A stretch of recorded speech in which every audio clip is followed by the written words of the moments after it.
dengan adanya produksi pupuk organik yang memang diproduksi oleh kelompok-kelompok tani, ini bukan korporasi besar, ini menurut saya juga bagian dari kita memberdayakan dan juga meningkatkan kesejahteraan petani. Ya, alhamdulillah saya pagi ini masih di Kabupaten Sragen.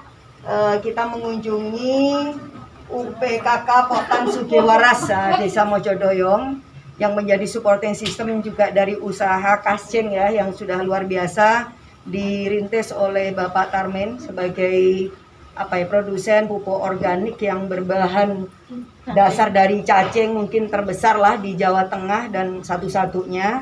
Dan kami menyerahkan bantuan UPO senilai 200 juta untuk mendukung produksinya beliau. Memang ya tentu belum bisa memenuhi semua harapan, tetapi ini mudah-mudahan akan memancing ya Pak ya untuk juga dukungan yang lain. Tapi sekurang-kurangnya ada alat produksi berupa mesin untuk pengolah pupuk organik dari kotoran sapi, lalu ada kandangnya, juga ada sapinya, juga termasuk ada kendaraan ya untuk sebagai alat angkutnya. Program ini menjadi sangat penting dan perlu didukung di penganggaran Kementerian Pertanian, dan saya juga harap 2021 semakin lebih banyak lagi yang bisa disalurkan melalui aspirasi di DPR RI, karena dengan adanya produksi pupuk organik yang memang diproduksi oleh kelompok-kelompok tani, ini bukan korporasi besar, ini menurut saya juga bagian dari kita memberdayakan dan juga meningkatkan kesejahteraan petani. Terus yang kedua, bahwa pupuk organik ini penting untuk terus-menerus kita bisa sosialisasikan dan digunakan, karena memang lahan-lahan pertanian kita udah sakitnya sebenarnya sudah parah karena penggunaan pupuk kimia. Nah, oleh karena itu penting untuk bisa mengevaluasi secara pelan-pelan memang terkait dengan bantuan subsidi untuk pupuk kimia, dan bagaimana mendorong lebih besar lagi bantuan-bantuan yang sekiranya justru mendorong pertanian organik, termasuk juga bantuan output ya, yaitu jaminan pasca panen, jadi harga-harga pada saat panen.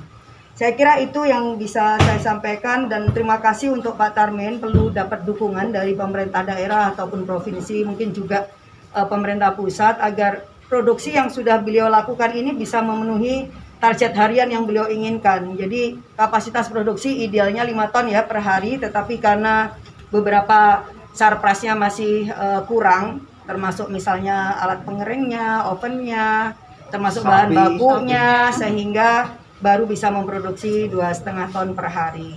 Kalau permintaan pasar sebenarnya sudah sangat besar, jadi minat terkait dengan pemanfaatan pupuk organik ini juga sangat besar. Nah, ini tinggal dukungan dari pemerintah juga. Nah, kalau misalkan nanti Bapak Tarmen dan teman-teman kelompok tani juga meminati skema permodalan KUR atau yang berbunga sangat rendah, nah mungkin kita bisa sampaikan juga kepada beliau, eman kalau tidak dimanfaatkan, sehingga dengan adanya KUR ini bisa untuk membeli kebutuhan-kebutuhan, memperbesar sarpras produksi kascing di sini. Ya. Nilai total bantuannya 200 juta Mas. Jadi kemarin kita juga di desa yang lain ya, di Jenggrik itu ada program yang terkait dengan bantuan ternak kambing, kemudian juga ada Alsintan, kemudian sekarang ini UPO. Nah, nanti di tahun anggaran 2021 mudah-mudahan anggaran di Dirjen Sarpras untuk pengadaan pupuk atau UPO ini bisa ditambahkan, karena memang itu salah satu cara kalau mau mendorong pertanian lebih sehat.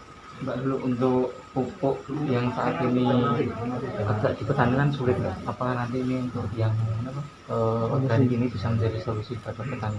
Kalau itu udah jelas sebenarnya. Jadi sebenarnya kalau petani ini mau terbuka pikirannya ya, bahwa nggak perlu khawatir dengan pupuk yang sedikit misalnya bukan langka ya sebenarnya, karena memang ada miss ya.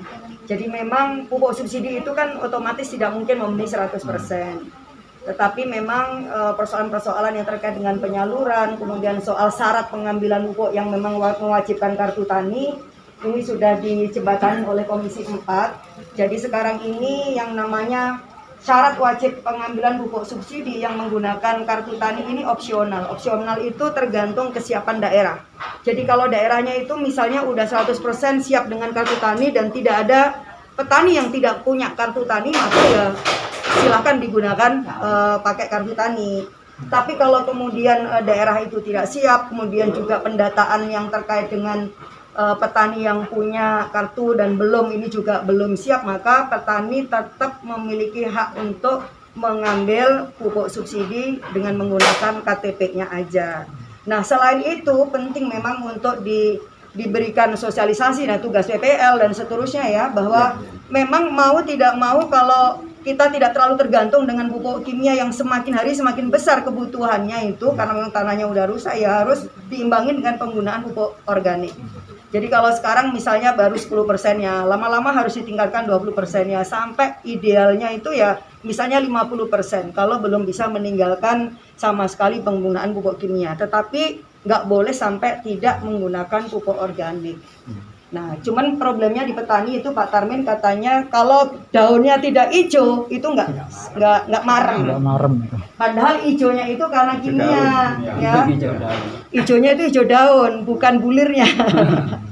Nah, saya kira terus kemudian kita butuh dolomit yang harus juga sangat banyak kalau mau memperbaiki tanah-tanah pertanian yang udah rusak. Sementara itu kan juga sumber daya alam yang juga terbatas. Jadi saya kira dua pihak harus maju bareng-bareng ya. Pemerintah punya komitmen, tapi juga petani harus punya kesadaran untuk mulai beralih ke sistem pertanian yang berkelanjutan. Apalagi Indonesia niki sampun disorot oleh pihak internasional karena petani dianggap menyumbangkan lebih kurang mungkin 0,3% atau berapa perubahan iklim. Jadi kalau iklim semakin panas, suhu semakin panas, sebenarnya itu juga dianggap petani Pak ingkang nyumbangaken karena apa penggunaan pupuk-pupuk kimia yang sangat besar sehingga tanah ini juga mengeluarkan emisi yang itu merugikan kesehatan kita semua sebenarnya termasuk bapak-bapak petani.